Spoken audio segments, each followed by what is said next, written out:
The voice ought to be plainly written on the forehead. Such as a man's character is, he immediately shows it in his eyes, just as he who is beloved forthwith reads everything in the eyes of lovers. The man who is honest and good ought to be exactly like a man who smells strong, so that the bystander, as soon as he comes near him, must smell whether he choose or not. But the affectation of simplicity is like a crooked stick. Nothing is more disgraceful than a wolfish friendship or false friendship. Avoid this most of all. The good and simple and benevolent show all these things in the eyes, and there is no mistaking. As to living in the best way, this power is in the soul if it be indifferent to things which are indifferent, and it will be indifferent if it looks on each of these things separately and all together, and if it remembers that not one of them produces in us an opinion about itself, nor comes to us, but these things remain immovable, and it is we ourselves who produce the judgments about them, and, as we may say, write them in ourselves, it being in our power not to write them, and it being in our power, if perchance these judgments have imperceptibly got admission to our minds, to wipe them out. And if we remember also that such attention will only be for a short time, and then life will be at an end. Besides, what trouble is there at all in doing this? For if these things are according to nature, rejoice in them, and they will be easy to thee. But if contrary to nature, seek what is conformable to thy own nature, and strive towards this, even if it bring no reputation. For every man is allowed to seek his own good. Consider whence each thing is come, and of what it consists, and into what it changes, and what kind of a thing it will be when it has changed, and that it will sustain no harm. If any have offended against thee, consider first, what is my relation to men, and that we are made for one another, and in another respect I was made to be set over them, as a ram over the flock or a bull over the herd. But examine the matter from first principles, from this. If all things are not mere atoms, it is nature which orders all things. If this is so, the inferior things exist for the sake of the superior, and these for the sake of one another. Second, consider what kind of men they are at table, in bed, and so forth, and particularly under what compulsions in respect of opinions they are. And as to their acts, consider with what pride they do what they do. Third, that if men do rightly what they do, we ought not to be displeased. But if they do not right, it is plain that they do so involuntarily and in ignorance. For as every soul is unwillingly deprived of the truth, so also is it unwillingly deprived of the power of behaving to each man according to his deserts. Accordingly, men are pained when they are called unjust, ungrateful, and greedy, and in a word wrongdoers to their neighbors. Fourth, consider that thou also doest many things wrong, and that thou art a man like others, and even if thou dost abstain from certain faults, still thou hast the disposition to commit them, though either through cowardice or concern about reputation, or some such mean motive, thou dost abstain from such faults. Fifth, consider that thou dost not even understand whether men are doing wrong or not, for many things are done with a certain reference to circumstances, and in short, a man must learn a great deal to enable him to pass a correct judgment on another man's acts. Sixth, consider when thou art much vexed or grieved, that man's life is only a moment, and after a short time we are all laid out dead. Seventh, that it is not men's acts which disturb us, for those acts have their foundation in men's ruling principles, but it is our own opinions which disturb us. Take away these opinions then, and resolve to dismiss thy judgment about an act as if it were something grievous, and thy anger is gone. How then shall I take away these opinions? By reflecting that no wrongful act of another brings shame on thee. For unless that which is shameful is alone bad, thou also must of necessity do many things wrong, and become a robber and everything else. Eighth, consider how much more pain is brought on us by the anger and vexation caused by such acts than by the acts themselves, at which we are angry and vexed. Ninth, consider that a good disposition is invincible if it be genuine, and not an affected smile and acting a part. For what will the most violent man do to thee if thou continuest to be of a kind disposition towards him, and if, as opportunity offers, thou gently admonishest him and calmly correctest his errors at the very time when he is trying to do thee harm? saying, "Not so, my child. We are constituted by nature for something else. I shall certainly not be injured, but thou art injuring thyself, my child." And show him with gentle tact and by general principles that this is so, and that even bees do not do as he does, nor any animals which are formed by nature to be gregarious. And thou must do this neither with any double meaning, nor in the way of reproach, but affectionately and without any rancor in thy soul, and not as if thou wert lecturing him, nor yet that any bystander may admire, but either when he is alone and if others are present. Remember these 9 rules, as if thou hadst received them as a gift from the Muses, and begin at last to be a man while thou livest. But thou must equally avoid nattering men and being vexed at them, for both are unsocial and lead to harm. And let this truth be present to thee in the excitement of anger, that to be moved by passion is not manly, but that mildness and gentleness, as they are more agreeable to human nature, so also are they more manly. And he who possesses these qualities possesses strength, nerves, and courage, and not the man who is subject to fits of passion and discontent. For in the same degree in which a man's mind is nearer to freedom from all passion, in the same degree also is it nearer to strength. And as the sense of pain is a characteristic of weakness, so also is anger. For he who yields to pain and he who yields to anger, both are wounded and both submit. But if thou wilt, receive also a 10th present from the leader of the Muses, Apollo, and it is this, that to expect bad men not to do wrong is madness, for he who expects this desires an impossibility, but to allow men to behave so to others, and to expect them not to do thee any wrong, is irrational and tyrannical. There are 4 principal aberrations of the superior faculty against which thou shouldest be constantly on thy guard, and when thou hast detected them, thou shouldest wipe them out and say on each occasion thus, "This thought is not necessary. This tends to destroy social union. This which thou art going to say comes not from the real thoughts." For thou shouldest consider it among the most absurd of things for a man not to speak from his real thoughts. But the 4th is when thou shalt reproach thyself for anything, for this is an evidence of the diviner part within thee being overpowered and yielding to the less honorable and to the perishable part, the body, and to its gross pleasures. Thy aerial part and all the fiery parts which are mingled in thee, though by nature they have an upward tendency, still in obedience to the disposition of the universe, they are overpowered here in the compound mass, or the body. And also the whole of the earthy part in thee and the watery, though their tendency is downward, still are raised up and occupy a position which is not their natural one. In this manner, then, the elemental parts obey the universal, for when they have been fixed in any place, perforce they remain there until again the universal shall sound the signal for dissolution. Is it not then strange that thy intelligent part only should be disobedient and disconnected with its own place? And yet no force is imposed on it, but only those things which are conformable to its nature. Still, it does not submit, but is carried in the opposite direction. For the movement towards injustice and intemperance, and to anger and grief and fear is nothing else than the act of one who deviates from nature. And also, when the ruling faculty is disconnected with anything that happens, then too it deserts its post. For it is constituted for piety and reverence towards the gods, no less than for justice. For these qualities also are comprehended under the generic term of contentment with the constitution of things, and indeed they are prior to acts of justice. He who has not one and always the same object in life cannot be one and the same all through his life. But what I have said is not enough, unless this also is added, what this object ought to be.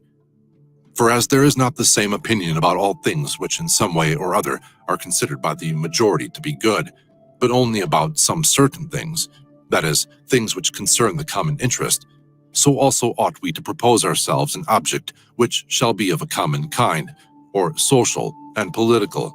For he who directs all his own efforts to this object will make all his acts alike, and thus will always be the same. Think of the country mouse and of the town mouse, and of the alarm and trepidation of the town mouse. Socrates used to call the opinions of the many by the name of lamiae, bugbears to frighten children. The Lacedaemonians at their public spectacles used to set seats in the shade for strangers, but themselves sat down anywhere. Socrates excused himself to Perdiccas for not going to him, saying, "It is because I would not perish by the worst of all ends. That is, I would not receive a favor and then be unable to return it." In the writings of the Ephesians, there was this precept, constantly to think of some one of the men of former times who practiced virtue. The Pythagoreans bid us in the morning look to the heavens, that we may be reminded of those bodies which continually do the same things, and in the same manner perform their work, and also be reminded of their purity and nudity, for there is no veil over a star. Consider what a man Socrates was when he dressed himself in a skin after Xanthippe had taken his cloak and gone out, and what Socrates said to his friends who were ashamed of him, and drew back from him when they saw him dressed thus. "Neither in writing nor in reading wilt thou be able to lay down rules for others before thou shalt have first learned to obey rules thyself. Much more is this so in life. A slave thou art, free speech is not for thee, and my heart laughed within. And virtue they will curse, speaking harsh words. To look for the fig in winter is a madman's act, such as he who looks for his child when it is no longer allowed. When a man kisses his child, said Epictetus, he should whisper to himself, 'Tomorrow, perchance, thou wilt die.' But those are words of bad omen." "No word is a word of bad omen," said Epictetus, "which expresses any work of nature. Or, if it is so, it is also a word of bad omen to speak of the ears of corn being reaped. The unripe grape, the ripe bunch, the dried grape, are all changes, not into nothing, but into something which exists not yet. No man can rob us of our free will." Epictetus also said, "A man must discover an art or rules with respect to giving his assent, and in respect to his movements he must be careful that they be made with regard to circumstances, that they be consistent with social interests, that they have regard to the value of the object. And as to sensual desire, he should altogether keep away from it. And as to avoidance or aversion, he should not show it with respect to any of the things which are not in our power. The dispute then," he said, "is not about any common matter, but about being mad or not." Socrates used to say, "What do you want, souls of rational men or irrational? Souls of rational men. Of what rational men, sound or unsound? Sound. Why then do you not seek for them? Because we have them. Why then do you fight and quarrel?"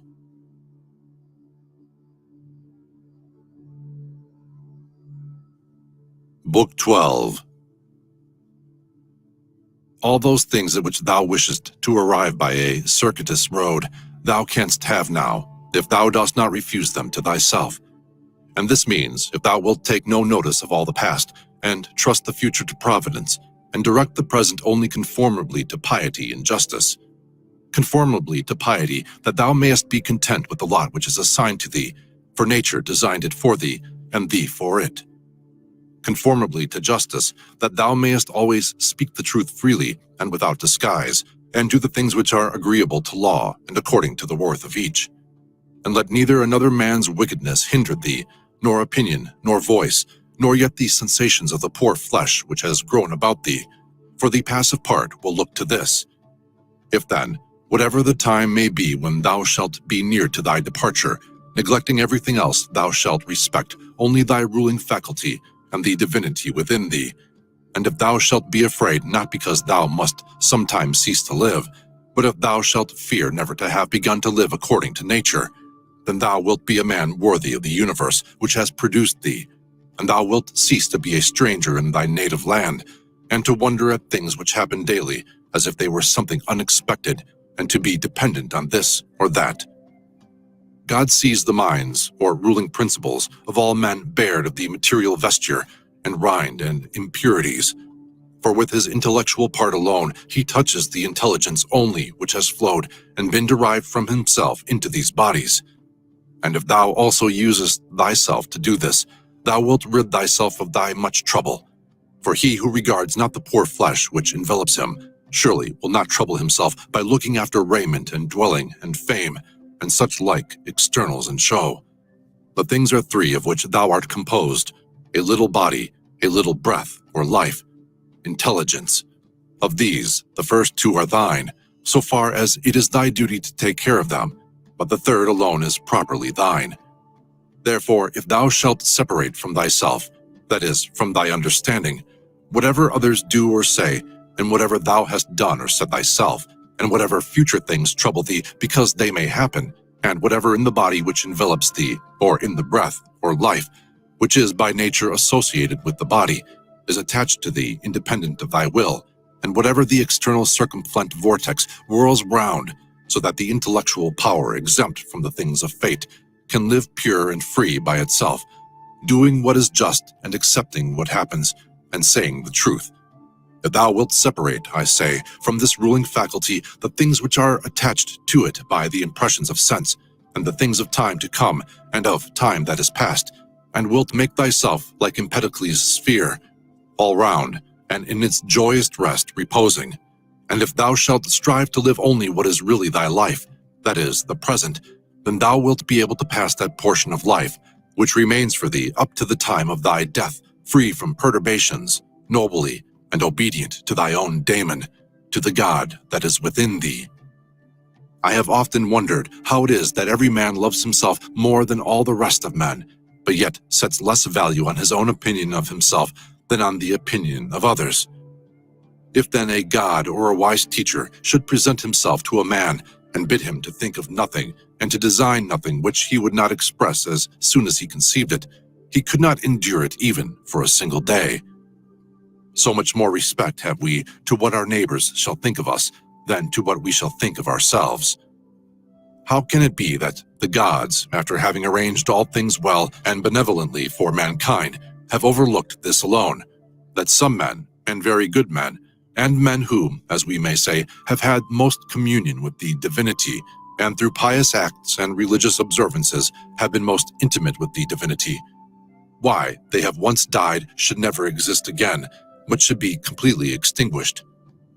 But if this is so, be assured that if it ought to have been otherwise, the gods would have done it. For if it were just, it would also be possible, and if it were according to nature, nature would have had it so. But because it is not so, if in fact it is not so, be thou convinced that it ought not to have been so. For thou seest even of thyself that in this inquiry thou art disputing with the deity, and we should not thus dispute with the gods, unless they were most excellent and most just. But if this is so, they would not have allowed anything in the ordering of the universe to be neglected unjustly and irrationally. Practice thyself even in the things which thou despairest of accomplishing. For even the left hand, which is ineffectual for all other things for want of practice, holds the bridle more vigorously than the right hand, for it has been practiced in this. Consider in what condition, both in body and soul, a man should be when he is overtaken by death, and consider the shortness of life, the boundless abyss of time past and future, the feebleness of all matter. Contemplate the formative principles or forms of things bare of their coverings, the purposes of actions. Consider what pain is, what pleasure is, and death, and fame, who is to himself the cause of his uneasiness, how no man is hindered by another, that everything is opinion. In the application of thy principles, thou must be like the pancratiast, not like the gladiator, for the gladiator lets fall the sword which he uses and is killed, but the other always has his hand and needs to do nothing else than use it. See what things are in themselves, dividing them into matter, form, and purpose. What a power man has to do nothing except what God will approve, and to accept all that God may give him. With respect to that which happens conformably to nature, we ought to blame neither gods, for they do nothing wrong either voluntarily or involuntarily, nor men, for they do nothing wrong except involuntarily. Consequently, we should blame nobody. How ridiculous and what a stranger he is who is surprised at anything which happens in life. Either there is a fatal necessity and invincible order, or a kind of providence, or a confusion without a purpose and without a director. If then there is an invincible necessity, why dost thou resist? But if there is a providence which allows itself to be propitiated, make thyself worthy of the help of the divinity. But if there is a confusion without a governor, be content that in such a tempest thou hast in thyself a certain ruling intelligence, and even if the tempest carry thee away, let it carry away the poor flesh, the poor breath, everything else, for the intelligence at least it will not carry away. Does the light of the lamp shine without losing its splendor until it is extinguished? And shall the truth which is in thee and justice and temperance be extinguished before thy death? When a man has presented the appearance of having done wrong, say, how then do I know if this is a wrongful act? And even if he has done wrong, how do I know that he has not condemned himself? And so this is like tearing his own face. Consider that he who would not have the bad man do wrong is like the man who would not have the fig tree to bear juice in the figs, and infants to cry, and the horse to neigh, and whatever else must of necessity be. For what must a man do who has such a character? If then thou art irritable, cure this man's disposition. If it is not right, do not do it. If it is not true, do not say it, for let thy efforts be.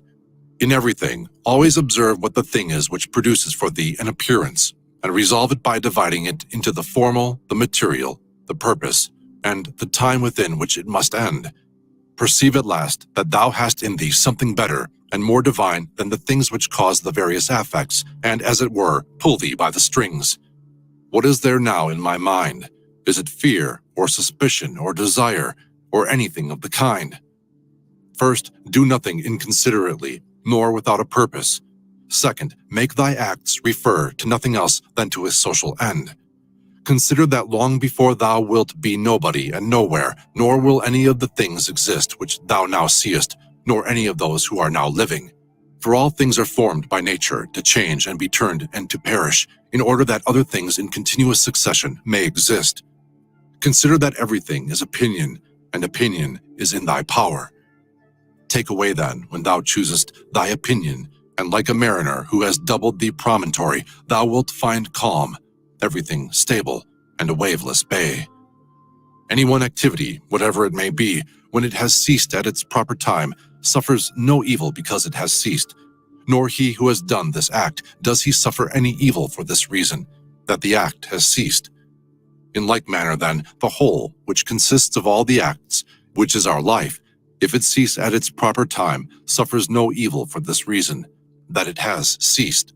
Nor he who has terminated this series at the proper time has he been ill dealt with. By the proper time and the limit nature fixes, sometimes as in old age the peculiar nature of man, but always the universal nature, by the change of whose parts the whole universe continues ever young and perfect, and everything which is useful to the universal is always good and in season. Therefore the termination of life for every man is no evil, because neither is it shameful, since it is both independent of the will and not opposed to the general interest, but it is good, since it is seasonable and profitable to and congruent with the universal. For thus too he is moved by the deity, who is moved in the same manner with the deity, and moved towards the same thing in his mind. These three principles thou must have in readiness. In the things which thou doest, do nothing either inconsiderately or otherwise than as justice herself would act, but with respect to what may happen to thee from without, consider that it happens either by chance or according to providence, and thou must neither blame chance nor accuse providence. Second, consider what every being is, from the seed to the time of its receiving a soul, and from the reception of a soul to the giving back of the same, and of what things every being is compounded, and into what things it is resolved. Third, if thou shouldest suddenly be raised up above the earth, and shouldest look down on human beings, and observe the variety of them, how great it is, and at the same time also shouldest see a glance, how great is the number of beings who dwell all around in the air and the ether, consider that as often as thou shouldest be raised up, thou wouldest see the same things, sameness of form and shortness of duration. Are these things to be proud of? Cast away opinion, thou art saved. Who then hinders thee from casting it away? When thou art troubled about anything, thou hast forgotten this, that all things happen according to the universal nature, and forgotten this, that a man's wrongful act is nothing to thee, and further, thou hast forgotten this, that everything which happens always happened so, and will happen so, and now happens so everywhere. Forgotten this too, how close is the kinship between a man and the whole human race, for it is a community, not of a little blood or seed, but of intelligence. And thou hast forgotten this too, that every man's intelligence is a god, and is an efflux of the deity, and forgotten this, that nothing is a man's own, but that his child and his body and his very soul came from the deity. Forgotten this, that everything is opinion. And lastly, thou hast forgotten that every man lives the present time only, and loses only this. Constantly bring to thy recollection those who have complained greatly about anything, those who have been most conspicuous by the greatest fame or misfortunes or enmities or fortunes of any kind. Then think, where are they all now? Smoke and ash and a tale, or not even a tale. And let there be present to thy mind also everything of this sort, how Fabius Catilinus lived in the country, and Lucius Lupus in his gardens, and Stertinius at Briae, and Tiberius at Capreae, and Velius Rufus, or Rufus at Velia, and in fine think of the eager pursuit of anything conjoined with pride, and how worthless everything is after which men violently strain, and how much more philosophical it is for a man in the opportunities presented to him to show himself just, temperate, obedient to the gods, and to do this with all simplicity.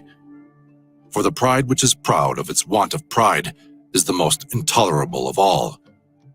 To those who ask, where hast thou seen the gods, or how dost thou comprehend that they exist and so worshipest them? I answer, in the first place, they may be seen even with the eyes. In the second place, neither have I seen even my own soul, and yet I honor it. Thus then, with respect to the gods, from what I constantly experience of their power, from this I comprehend that they exist, and I venerate them. The safety of life is this, to examine everything all through, what it is itself, that is, its material, what the formal part, with all thy soul, to do justice, and to say the truth. What remains except to enjoy life by joining one good thing to another, so as not to leave even the smallest intervals between? There is one light of the sun, though it is interrupted by walls, mountains, and other things infinite. There is one common substance, though it is distributed among countless bodies which have their several qualities. There is one soul, though it is distributed among infinite natures and individual circumscriptions or individuals. There is one intelligent soul, though it seems to be divided. Now in the things which have been mentioned, all the other parts, such as those which are air and matter, are without sensation and have no fellowship, and yet even these parts the intelligent principle holds together and the gravitation towards the same.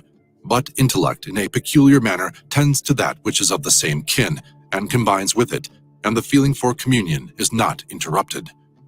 What dost thou wish? To continue to exist? Well, dost thou wish to have a sensation, movement, growth, and then again to cease to grow, to use thy speech, to think? What is there of all these things which seems to thee worth desiring?